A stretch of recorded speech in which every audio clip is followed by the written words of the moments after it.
that it takes to balance all of that. While I was at SPAA, I also worked at Rutgers. In my last year of my master's program, I was also in the regular traditional SPAA program. Dean Holzer at the time had said to me, I remember talking to him and he's like, you have an internship requirement. And I remember saying, are you crazy? How am I going to fit an internship with full-time school, full-time work, but make it work, right? So I did. So he told me about an opportunity at the time at the municipality where SPAA is in Newark. And he said, there's this little known guy called Cory Booker, who's a mayor. They have this office called the Office of Innovation and Performance Measurement. And at that time I was doing balanced scorecard, right? And I was learning everything about balanced scorecard. And I was like, all right, how do I do that? So I called, negotiated my way in. I said, listen, I work full time. I go to school full time. I can only give you a day a month during the summer. And they're like, oh boy, she's gonna be a handful. And I called them like 2 or 3 times before they acquiesced and said, okay, fine, we'll take your day. And I would take a vacation day to go do an internship. Okay. So that's how I worked out my internship. 3 days into my internship, I got called into an interview with both the BA, the business administrator, and Mayor Cory Booker. And they offered me a job. So thanks, SPAA, because I had no intention of going into government. I was actually happy at Rutgers. And I was like, oh, well, why would I want to leave Rutgers? But it put me on a track that has changed my life entirely. So I started working at the municipality for Newark. I was there for about 10 years. I reached the position of Deputy Chief of Staff under Mayor Booker. And then he went off to be senator. And then after the city of Newark, I went and I got a great position in the New Jersey Senate. I worked under Senate President Steve Sweeney, and I also worked for all 25 senators for the state. So where I was the lead staffer for community and urban affairs and also higher education. So it kind of melded a lot of my worlds together. And I loved that work because it was reading legislation, being heavily involved in policymaking, doing a lot of research, a lot of analysis. So I had a hand, and I can say this, and it makes my heart sing, that, I had a hand in DACA for financial aid for DACA students. I had a huge fight there. I was there 4 years it took us, but we got it. Driver's license for undocumented immigrants, that was something I had a hand in. TAG and the loans for students, protections for students, because I was in that, right? So I was heavily involved with that. And just recently, it's like I felt like I did all these little babies, and once I left the Senate, they became law. So foreclosure bill package, 11 bills that got signed by Governor Murphy. I had a hand at that. Those were all babies I was involved with. So a lot of the great work in the Senate. And then in my work as lead staffer for community and urban affairs, I had a hand in writing legislation that actually the government took over the city of Atlantic City. They call it the state takeover. And they also created a pilot program for the casinos. So I was involved in that legislation when 4 casinos went bankrupt and basically sucked Atlantic City into a hole. And there was massive layoffs, and there's a lot of problems happening in the region. I was heavily involved in that legislation to help stop the bleeding for Atlantic City. Long story short, I meet a man by the name of Jim Johnson. And I don't know if you guys know who Jim Johnson is, but Jim Johnson was the first African-American male to run for New Jersey governor. He actually primaried or fought with Phil Murphy, who ultimately ended up winning. But I remember voting for him in the primary. And he turns out to be my boss because he poached me from the Senate and said, hey, join me in Atlantic City. I'm doing a lot of great work around community and urban affairs.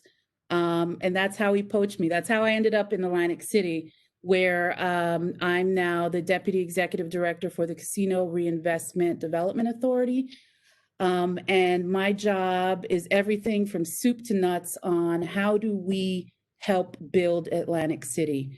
And that's from initiatives in feeding, workforce development, economic development. So anything from that has to do with building up part of the casino industry to housing, creating first-time homeownership programs. You know, I have my hand in all of it. But I will say and loop back that all of that would not have been possible without my education at SPAA and the amazing people at SPAA. I mean, Gail, a treasure. Melissa, amazing. And there were so many people, Dean Stroyer, along the way that it wouldn't have been possible without that help. And so I encourage you to tap into every single person that's SPAA who's there. You will remember them and remember them fondly. And come back. You know, one of my biggest honors was coming back as an adjunct faculty and teaching about things I was learning. It was real time. So a lot of my students, actually, I was sad to hear that Samantha wasn't joining. She was one of my students. And I got to tell you, she's a persistent one. And I love that about her. She kept on saying to me, you know, Professor Farias, I need a letter of recommendation because I want to get an internship. Turns out, she's like, do you know anyone in government? I said, you know what? I know that Congressman Payne has an internship. Let me call his chief of staff, Mike. He'll let me know if he has something for you. Long story short, she ends up interning for Congressman Payne. And then he gives her a job. So that really is, but thankfully it was Sam. I can't take the credit because she was persistent with me and she held me to account, and I love her for it. And then I love to see, like, look what God can do. And she has gone and flown. I believe she's a faculty member as well. And she's also another example of the beautiful, alumni of SPAA. So, I take a little sliver of, pride in that, helping in that path. So, I know that Dean Stroyer, you wanted me to talk about a particular subject. So really just to kind of give some highlights and challenges of navigating politics as a woman of color in a heavily male-dominant sector, and because of what we are witnessing today, the decisions that are being made by people that don't look like us, and let's just call it what it is. Right. Old white men making policy and political decisions that I don't even, and I'm not even gonna go down that soapbox, but we are witnessing what they, and I'm going to say they, and I'm actually going to go here, those people are doing. Yeah. And so let's have an honest conversation about, and I'm not talking about whether it's Republican or Democrat, but just about people. How do you navigate that particular sphere and hopefully stay true to the people? So this is why I wanted to talk about it. One, it's not lost on me that today we're recognizing a titan amongst us, which is Ruth Bader Ginsburg, as she lies in state at the Capitol. And it's not lost, and it's serendipitous to me that she also has ties to Newark and to Rutgers. because she was a faculty member at Rutgers Law right across from SPAA. So was Senator Warren, which are all my, close to my heart, some of my sheroes. And so when I look at my life, and I've definitely been in those rooms, and make no mistake, Dean Stroyer, in New Jersey, those rooms are full of white men. They don't look like me or you, not only just in color, but also in gender. So if we're going to have a real conversation about what it's going to take for women to thrive in these roles, it's tough. I mean, that is straight up and down. It is tough. And I've learned some things. There's failure in the midst of that, but there's also getting back up and dusting your shoulders off and just keep on going forward. Knowing and being certain in your training and certain in what you know in your education and what you know is right, and fighting for those things that you know is right. So I'll give you firsthand experience in the legislature, right? So it was not lost on me that out of a staff of 30 people in the Senate, there were only 2 Latinas, 1 African-American woman, 1 African-American male. The rest were white. So when you look at the makeup of the Senate, just one house, 30% are women. That's it, right? So when and the rest are white males. And so when you really are talking about, it really hit home to me. If you're not at the table when policy is being discussed, you will never be part of any solution to the ailments of your communities. So what was brought home to me in that time, it was prepare, know your craft, right? You need to know it better than anyone. Okay. Can nobody tell you nothing about your subject matter? And I don't mean that in a condescending way. I mean that you have to be prepared. And then don't expect anyone to give you anything. And especially in those instances where you are the minority in that room, it takes a certain tone in that particular. You have to be excellent in your area. The other part is coalition. So when I realized there's only a handful of me, right? And I include me when I say brown and black, that's me, right? And women, I have to build coalition. So that means friendships. That means knowing how to work with people you disagree with and fundamentally disagree with. That's a tough one for me, but I had to learn it. And build a support system with, and I call them other stallions, right? People who are running with you. So I had to look to my right and to my left, and I had to find those women that were successful in their own right in other fields. And I would say, hey, do you have time? Can we go out for coffee? And I would just share my experience. And it was about that support system and say, are you going through this? Is this something that, or have you been through this? And really being open to not criticism, but feedback from someone. And so I got older women who were successful in their fields. I also befriended them. And I said, I use them and I call them Yodas. They're my Yoda tribe. So I would say, you're my Yoda. And it would be both male and female. And for me personally, because I'm Latina, I looked for Latina women in those spheres, VPs and spots. And I would take opportunities. Part of that is look for them, go to those social events, go to that coffee clutch, go to that event that SPAA is having, where you can connect with like-minded people with regards to your field, right? Go to those professional groups that you want to learn from and build those friendships because they will serve you when you hit those rough patches and you just need someone to be truth. And that's the other part, knowing where to find truth.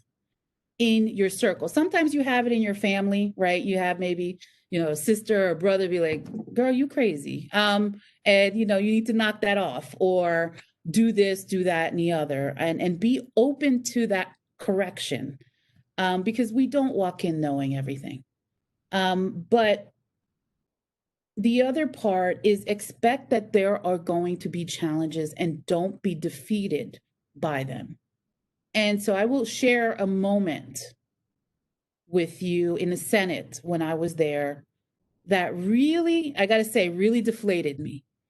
And they were on the Senate floor, both Republicans and Democrats were debating a bill. And usually as a staffer, you stand by for the subject matter and the senator who's the prime person on that subject. And so you kind of just running around the floor with all this research, trying to put it in front of them if they get a question. So there was a discussion, there was a bill on the floor about equal pay for women and men. And I got to tell you, I was in my 30s, okay? To hear a man get up, a white man, saying there's no such thing as a gender equity gap with regards to money. And knowing that for a Latina, right, I'm getting 56 cents per dollar compared to a white man. And hearing that reality for me, like literally I always say, got the Colombian out of me. I'm Colombian. I was ready. I saw fire. And I had to text my boss and I said, I'm going to leave the floor. And even though we're never supposed to leave the floor, I'm going to leave the floor or I'm going to get fired. I said, I don't want to do that. And I'm going to go run around the building a couple times because I need to get my head right. Right. And recognizing that about myself, I'm human, and hearing these things, it was such a reality to me that these things were real. Right. This is real time. This is less than 5 years ago conversation. And then, also being on that floor and talking about racism. That was also another point where when it's staring at you in the face, there's a difference between reading it and seeing it in news, but then when you see it in your job and you have to work within that system, it was tough. It was tough. But I took solace in knowing the Loretta Weinbergs of the world, who is a titan as well in New Jersey, who got up as a Jewish woman and said, you are effing wrong. And just, you're like, yeah, just get them. And you took solace in those moments as well. So, my advice with regards to those challenges is you must be prepared for when opportunity meets you. And a lot of it, the saying is keep your head on swivel. That's very true. Because you have to be vigilant about just expectations that may not be for other people, but they're there for you. And again, but part of that comes with a good coalition of people around you who have your back as well. So that's important. That's why you need that coalition around you. And trust me, I've gone to bat for other people as well. And, one of the things when I left the Senate, I told my boss, I said, I'm the only Latina in this group. So if I'm leaving, I'm going to help you find another Latina or Latino to replace me. And I did. And I went to bat for her. And so that's another part. Be that person that reaches back and grabs somebody else behind you. And it's not about competition. Everyone has a lane. And the only competition you're in is with yourself. And as women, sometimes it's a challenge, especially when you start hitting those top spots. It gets very catty and quickly. And it's an unfortunate scenario because there's room for all of us. And your success is my success.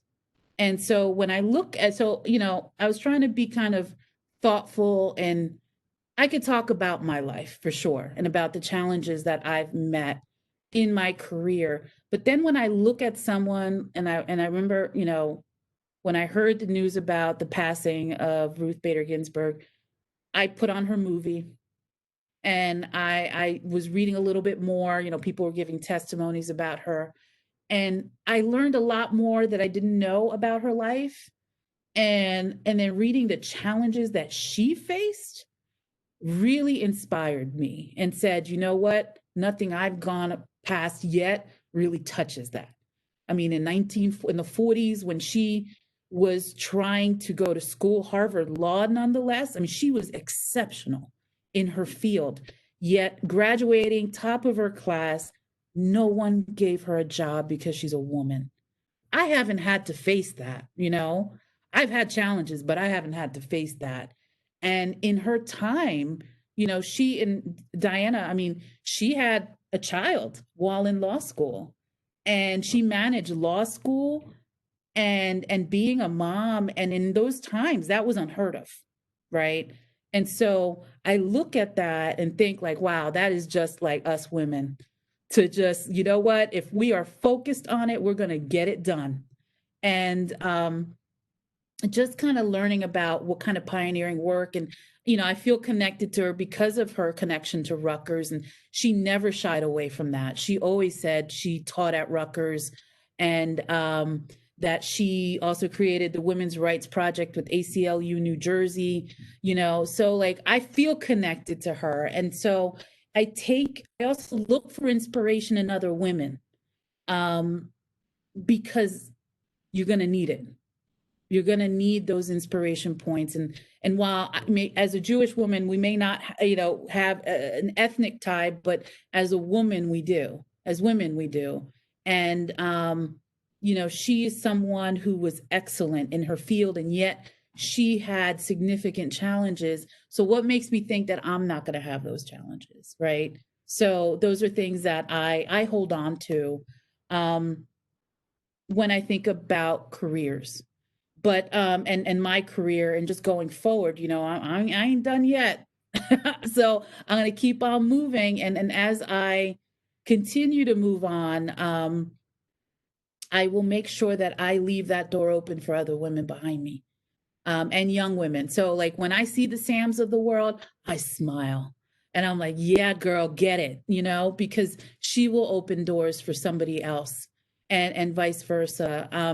And, you know, as a big sister, you mentioned her, my little, she's from Newark. I got her. I feel like I adopted her. I got her at 9 years old.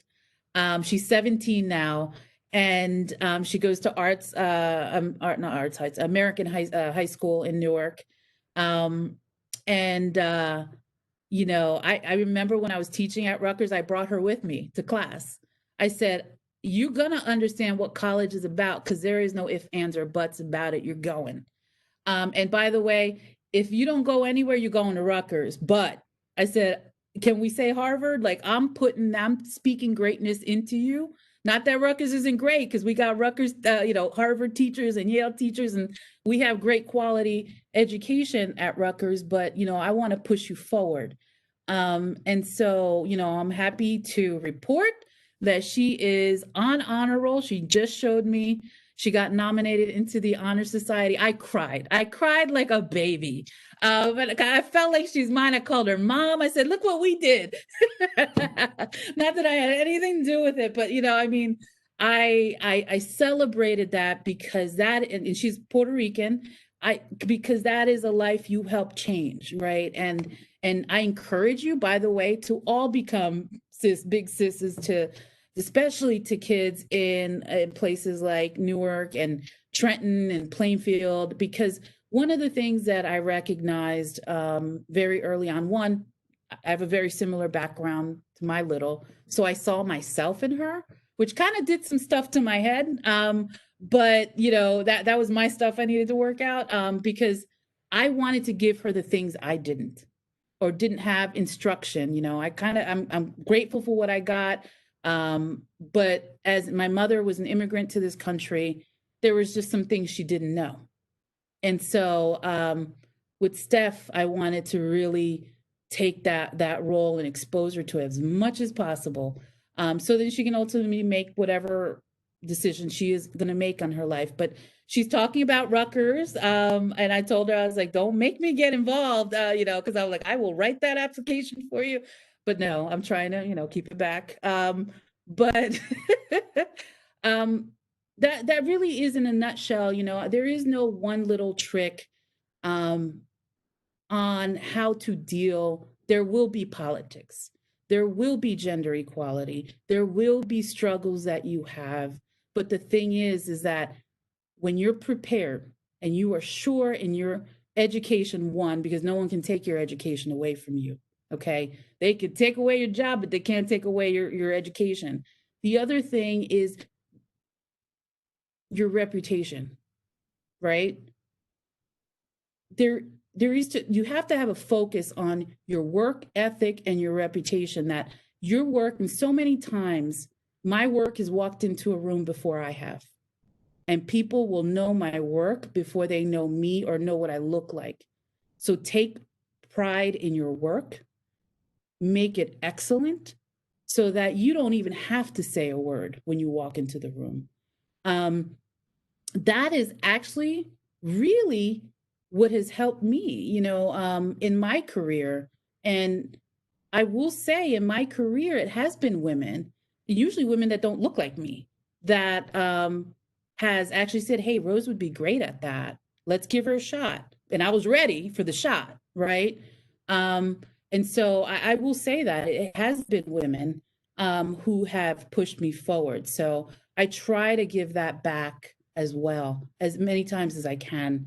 And be the reason why another woman succeeds, and push her forward. And so, I mean, that really is, in a nutshell, kind of my experience in the field. Politics is tough. And the other thing, it would behoove me from not saying this, because I would hound my students: you must register and you must vote. You cannot complain about an issue in our community if you are not an active agent in your community. And so I see that so many times, especially with the community work that I do. There's so much peril, especially in our urban centers, but yet none of our folks are involved. And so I'm right now, at this given moment, I literally got off the phone with someone. We created a nonprofit organization called Cultura Unida here in Atlantic City, where it's a voter registration movement, and we provide everything in Spanish. We have a portal. You go and you register in your own language. We actually have a drop-down menu. We connect to the state portals so that all you have to do is hit the button and it takes you there. You can do it on your phone and register so you can get your mail-in ballot. We're doing videos on how to write the mail-in ballot. Where do you send it? And that's for both national and local. Because I got to tell you, I'm terrified about what our reality is going to be in November on so many fronts. And this is why I cried when RBG died, because I'm terrified for women who are younger than me and what that reality is going to be. And it's not even in the future. I'm saying in the next 1 to 2 years, what the reality is going to be for women who become of childbearing years, and what that reality is. Because if you have a man who is saying he will put a woman in jail for an abortion, we have problems, and we're going to have problems with dealing with that reality. And then access to health care for women and birth control for women. You already see the deterioration of healthcare protections for women having access to the pill. These are things that terrify me, because I don't know what the generations after me, what their realities are going to be. And so those are real. And unless we all get active and put more women in position of authority, we're not going to protect our own rights. And so, I'm not trying to get political, but that is definitely something that I preach to all of my students, and every woman and person of color that comes in front of me. Are you registered to vote? Have you voted? Do you even know what the issues are? Because, in my classes with my students, I've always said to them, do you know your mayor? And a lot of times they don't. And some of them own property. And I would say, do you know that the person that affects you immediately in your day to day is the mayor that gets elected into your municipality? They're in your wallet. They determine your property taxes. They determine how much you pay a month. They determine the road that you ride on, the water quality that you drink, the garbage that gets picked up or not. And if you don't know that, then you're gonna know it when you have a child. And that child is going to school. And they're going to either a low quality school or a high quality school. So that's my bully pulpit for the night. I'm gonna stop there. I'm gonna stop right there before you guys Thank said, you, oops, Rosa. my internet. It's all right. First of all, thank you for your remarks. And it was not. It definitely didn't go unnoticed to us that our first inaugural cohort are all women. Yes. We did try, but it was a competitive process, and we were excited that a number of them came out and applied and interviewed and showed up. But here's where we are. So with Listen, that women being show up at said, all times. Trust me, I right. for With sure. that being said, questions. Yes. Questions in the last 15 minutes for Ms. Farias. Okay, Miss Sakima, go for it. So one of the things that I've always grappled with, but more so in the past couple of years and what we're seeing is straddling the line between being direct and being PC. And I feel like a lot of times, being a public servant, even though, I've only worked in schools, but in school, there's so much politics in school. So, even though I'm not in government, I was seeing just how slow things move because everything is PC. And so just looking at how bad things have gotten and how the dangers that we're in with them getting worse. What would you say is what would you recommend for those of us that are stepping into the world of public service or stepping up in the world of public service, basically just be like calling a spade, and kicking the PC to the curb. Well, so if you ask anyone who really knows me, they'll tell you it don't get any more real than Rose, and that usually gets me into trouble. And I've had to balance, not kick it to the curb, but balance. There is a balance between telling the truth and then going, I guess, too far left or right on the truth, right? Or if you put some little hot sauce on it, right? When you say it, which is why I say know your craft better than anyone, because usually that means whether you're in governance or government or a nonprofit or even a private sector, there are usually structures that exist one way or another. Know it.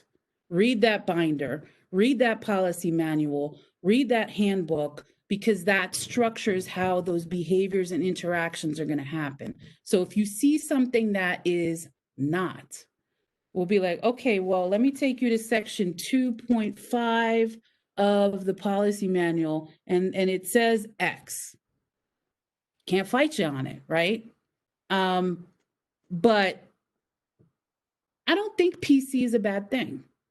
I think there's a certain decorum that should be kept. So when I tell you that day that I was on the Senate floor, which is like the epitome of decorum, like you have to have a decorum, you have to dress a certain way. You can't really speak loud. You can't be running up and down, because there's just a decorum that you have to keep. And it's all pomp and circumstance. I called it theater, right? There's a little theater that goes in there with politics. And so you have to learn the game in order to play the game. You can't go in like Godzilla and put fire to everyone, even though you want to do it. Because trust me, the dragon wants to come out. And I always say, you don't want to see the dragon. Because it's hard to get her back in. Once the dragon comes out, it takes a while to get her back in. So in those moments, I've learned, the only thing you can control, my friend, is you and your reaction to the situation. You're either going to make it better or you're going to make it worse. And usually there is a line of engagement if you see something wrong. Like, so for example, let's go to our friend, RBG. She dissented on all levels. She didn't disagree. But what I learned about her example was she was more reserved. What she did is she took the time to figure out the concise and clear way to attack the problem and put it to paper. And that's why she fought, her sword was the law. So much so that when she dissented on something, it then became law. Lawmakers read it and said, this is Bible. We're going to change this. And that was the voter rights law. And so that's what you got to use your tools. Sometimes it's hard to control the emotion behind it because you feel aggrieved by what you see or what you experience. Part of the trick is kind of like step back from it. That's why I told you in that moment that I needed to go run around the building 5 times because I was having a conversation with God at that moment. I was saying, God, why did you put me in this situation? I had plenty of arguments with God. And it took me a moment. I had to remove myself from the situation because I was ready to take off my shoe and just throw it. That's how I felt. But I had to catch myself. I had to say, okay, this is not, I don't want to fit a stereotype, 1. And then 2, I need to learn how to engage on showing or expressing my anger about an issue or frustration about an issue. So after that, I went and sat with my boss. And I explained and I told him, I was very emotional at the time too. I'm like, I'm so upset about this. And how dare someone say that? And we kind of worked through it.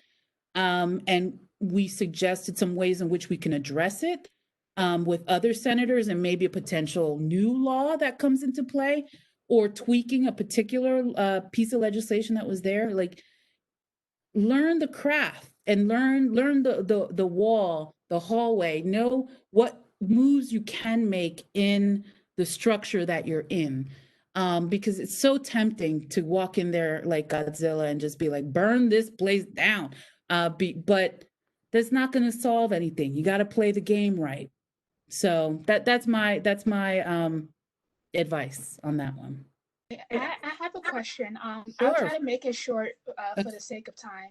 Yes. How do you balance, how would you balance expressing being seen as overexpressive, but also being taken seriously? And just to briefly say, what I mean by that is sometimes I feel like as women of color, when we speak up, we're being too loud or aggressive.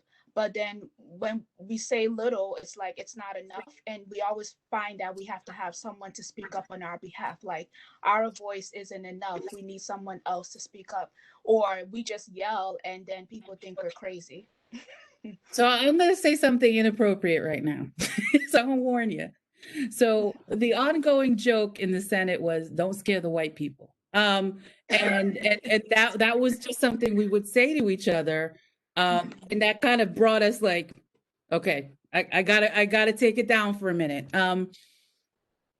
As women, I find that we doubt ourselves with every move we make. And what I say to that is be who God intended you to be, but in a respectful manner, right? Like sometimes you can get passionate about it. And I'm going to say Latinas, right? I talk loud, like I start getting loud about a situation and I've had to work on that. Like, I'm like, okay, let's take it down for a minute. But you can still use your words to communicate how you feel. If you don't disagree, there's a way to disagree without being disagreeable. And so I've learned that in saying like, listen, I don't agree with that, right? I don't necessarily agree with that. And here's why I don't. And I think if you have a way in expressing yourself that way or learning how to kind of turn it down a little bit, what I do, a little trick, is my voice goes down because I know I go up. So I then want to take it down a couple octaves. And so it's funny, but usually that works, because it also sets the tone that I'm being serious and I'm talking about this right now. So that's a little trick that I use when I find myself going up, because especially when I'm talking to a man, when the octave goes up, they start shutting down, and they're not listening to anything you have to say. So, and that's just a reality. And I've had that situation, Rosalind, where I've given a good piece of it, policy, and said, hey, this is a great idea. And it isn't until the man in the room says the same exact thing you just said, and they're like, oh my God, that's such a great idea. And you're like, just like, you want to breathe fire, right? But one of the beautiful things, and I learned in my experience through SPAA, in my internship, is finding your purpose. When you find where you fit in and what brings you joy and happiness, and you connect to the work that you're doing, and you guys are fairly young, and maybe you're going through different careers to figure out where you're going to land, because you're never going to know until you're in it. You're like, nope, I don't like it here. Let me go here. I did a lot of that. And when I found that a lot of it, my joy, and Jim Johnson used to say this, and he opened my eyes when he said, find the joy in what you're doing. And honestly, when he said it to me, I laughed. I said, what are you talking about? Find the joy. Like, that's so like Cracker Jack, thing. And he was like, find the joy. And now I preach the gospel of joy now because of it, because in the work that I was doing in Atlantic City, and it was so simple. One of the first things I did when I came to Atlantic City was I helped bring the Latino Festival to Atlantic City. They hadn't had an actual community event for over 15 years. So when that happened, and we had it at Bader Field, which was like a big tar map, over 7,000 people showed up. We only anticipated 1,000. Okay. So when I saw it and I saw people laughing and eating, I was like, that's the joy. Like, that's the joy he's talking about. And I'm like, replicate that, find things that replicate that. And when you find that joy, whatever it is that brings your heart joy, you will be so secure in that reality that can't nobody tell you nothing about that subject matter. And you won't be afraid to give your opinion, and you shouldn't be afraid. If you have a thought or something that's going to affect you, you are worthy of giving that, and you should never dim your light, my friend, for anyone. I want to get in this one last question before we close out. Danielle, read your question. Yeah, I wanted to know if you're interested in a particular policy area within the legislature. Are there jobs available that allow you to just focus on that, or are the jobs pretty much tied to the representatives within that, and you just work with different policy issues? So there are different ways. That's a great question. There are different ways to get in. It's tough. I'm not going to sugarcoat it for you. This is where the politics and the preparation come into hand, right? And so the way I got in was I knew Senator Ruiz from Newark. And I happened to bump into her at a Christmas event. And I got to tell you, it was God's work. I never take credit for it, because I didn't want to go to another dang political event in my life. I was so done with politics. I said, I'm done. A friend of mine, I don't know if you, Dean Stroyer, Dr. Chris Purnell, said to me, come to this event. I'm like, I ain't going. She's like, come on, put some clothes on. She literally had to, this is why I say pick the good friends. Said, put on a dress, put on some makeup, and you're coming with me. I'm like, all right. She's like, there's free food. I was like, all right. So I said, fine. I go, I bump into Senator Ruiz, whom I knew casually, didn't really know her personally. And she asked me, she's like, how you doing? I was like, I'm looking for another position. I'm looking for something different. She said, you know what? I think there's a position opening up in the Senate. I had no idea what it was, but I sure sent her that resume that night. And sure enough, that's how I give good interview. So, get that skill set too. Get comfortable with talking about yourself, and selling yourself, because only you can sell yourself better than anyone else. And that's the end of it. So with your question about subject matter, at first I didn't have the ability to pick my subject matter, which was good, because part of being really good at your job is being universal, not just one area. So when you learn how to pinch hit in this area, pinch hit in that area, you become a very valuable player. Just like chess. If you can do all the moves, they're going to pick you, because the horse may be great at what it does, but it can only do what it does, right? So if you become universal, it then makes you that marketable. And so I always have the theory when it comes to my job, and listen, I've had all types of jobs. I was a pet groomer. I worked at Wawa. I was in house cleaning at one time. Listen, my mom always said to me, there is honor in every job that you have. Doesn't matter if you're the custodian, doesn't matter if you're the VP. As long as you do your job and people can count on you to do your job in an excellent way, that's what matters. And so when a boss would give me a menial job, I'm like, I did it. When a boss said, do that, I would do it. And so it also expanded me. So I encourage you also in your career, don't just stick to one area, but find the joy area for sure, but try to be universal as well, in your subject matter.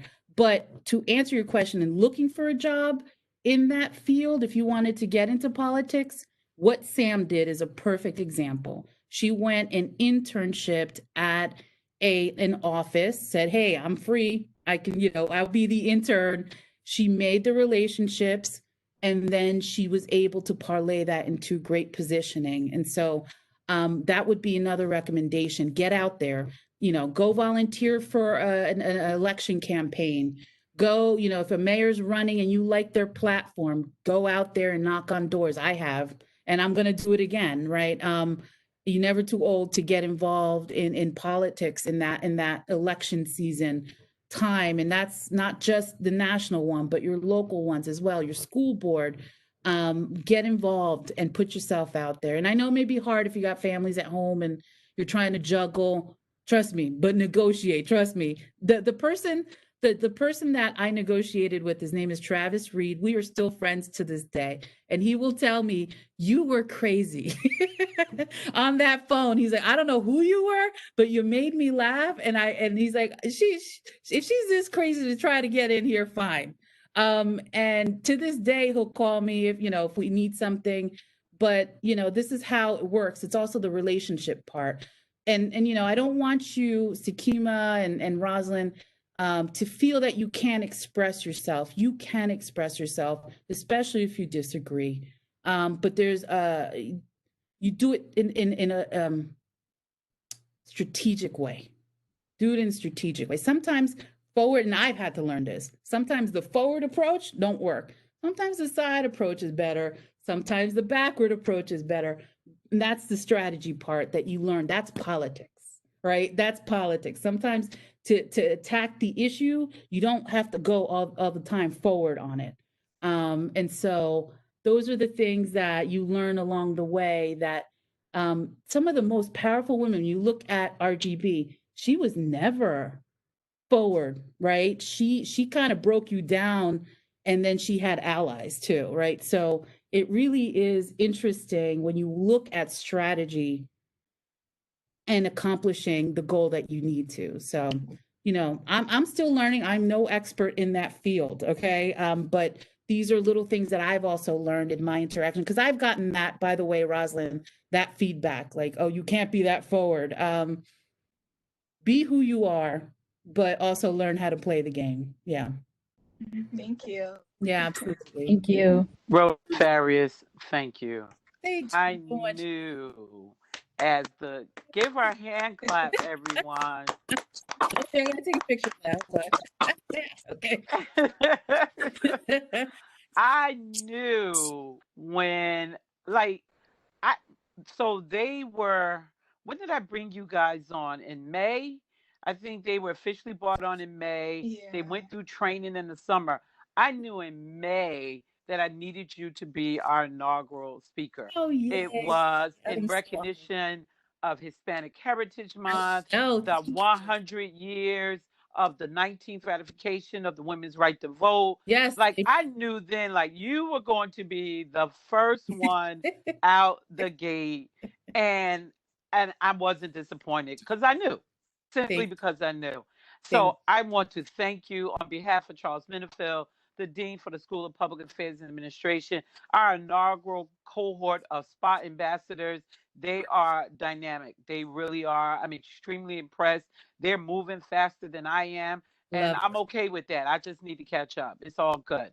Love it. And wait, yeah. I do want to leave you with something. So so one of the things that Ruth Bader Ginsburg was known for, she said in her advice to women, she said, to be a lady, but then also be independent, right? And so I was like, okay, I vibrate a little bit with the lady part, okay? But what I would say is be prepared, be brave, and be fearless. And don't dim your light for anybody. And so I leave those parting words to all of you, and keep on knocking down those doors, and lift women forward, because that's the only way we're going to get there. So Thank you, my friend. Thank you. Everyone. Good luck to you in your MPA program. I look forward to seeing you graduate, all of you. Everyone, have a great weekend. We will talk soon. Be safe. Have a good time. Thank you, everyone. Thank you. Bye. Good night. Bye. Good night.